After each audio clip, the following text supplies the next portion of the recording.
১ কোটি বছর পরে আবারও চলে এলাম ব্লগ নিয়ে। যদিও এখানে একদিনের নয় দুদিনের ব্লগ একসাথেই আমি দিয়ে দিয়েছি। আর হ্যাঁ, এই ভিডিওতে আমিষ নিরামিষ একসাথে দেখে একদমই অবাক হওয়া যাবে না। প্রীতমের জন্মদিনের আগের রাতে আমি রান্না করেছিলাম সব আমিষ, এবং যেদিন জন্মদিন সেদিন যেহেতু আমি গোপালকে ভোগ দিয়েছিলাম, তার জন্য রান্না করেছি সম্পূর্ণ নিরামিষ। আচ্ছা, শুরুতেই তাহলে বলে দিই কি কি রান্না হয়েছে। প্রথমে রান্না করেছিলাম চিংড়ি মাছের মালাইকারি, সেই সাথে সর্ষে ইলিশ। যদিও এটাই কিন্তু আমার প্রথমবারের মতো সর্ষে ইলিশ রান্না করা। তারপর আমি মোবাইলে গল্প শুনতে শুনতে কিংবা গান শুনতে শুনতে মাছটা ভাজি করার জন্য রেডি করছিলাম। আমি যেহেতু তার পছন্দের খাবারগুলোই রান্না করছিলাম, তাই সে আমার জন্য আমার পছন্দের খাবারও অর্ডার করে দিয়েছে, যাতে রান্না করতে করতে আমার কষ্ট না হয়। সেদিন আমার ছেলে এসেছিল তার পাপাকে সারপ্রাইজ দিতে। যদিও তার 102 ডিগ্রি জ্বর, সে কোনোভাবেই মাথা তুলতে পারছিল না। মানে রান্না করতে করতে আমার নিজেরই মন খারাপ হয়ে গেছে তার জন্য। একটু ওষুধ খাওয়ার পরেই যখন সে মাথা তুলতে পেরেছে, তখনই সে আবার চলে গেছে ডেকোরেশন রেডি করতে তার পাপার জন্য।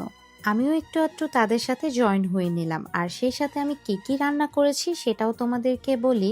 রান্না করেছিলাম চিংড়ি মাছের মালাইকারি, সর্ষে ইলিশ, মাটন কষা, চিকেন রোস্ট, পায়েস এবং রূপচাঁদা ফ্রাই। খুব সুন্দর একটা পাঞ্জাবি নিয়েছিলাম আপনজন থেকে। পাঞ্জাবির সাথে ম্যাচ করে আমিও কিন্তু একটা সুন্দর শাড়ি পরে নিয়েছি।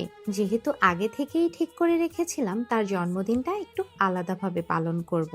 কারণ এই ছেলেটা ভাবে তার জন্মদিন আর 10টা সাধারণ দিনের মতোই, কিন্তু না, আমার কাছে তার জন্মদিনটা আমার নিজের জন্মদিনের থেকেও বেশি স্পেশাল। আর এই কেকটা পাঠিয়েছে সুদূর কলকাতা থেকে প্রিয়ম নন্দী।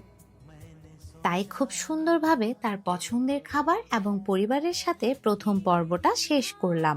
আর তার পরের দিন আমি ভোর 5টায় ঘুম থেকে উঠে গেলাম, কারণ আমি ভোগ রান্না করব। আমি যখন রান্না শুরু করেছি তখন পুরো পরিবারের সবাই ঘুম। প্রীতমও অবাক হয়ে গেছে, সে যখন ঘুম থেকে উঠেছে তখন আমার অলরেডি 3টা তরকারি রান্না করা শেষ। আর হ্যাঁ, অনেকেই জানতে চান দিদি ঘি, পনির কিংবা নিরামিষের সকল সামগ্রী কোথা থেকে নেই। সবকিছুই আমার নেওয়া হয় গোয়ালা থেকে, যার লোকেশন হচ্ছে প্রিমিয়ার ইউনিভার্সিটি ঠিক পাশেই, হাজারি লেনের ভেতরে। আমার কাছে নিরামিষের সামগ্রী বলতে গোয়ালা, কারণ আমার সবকিছুই সেইখান থেকেই নেওয়া হয়।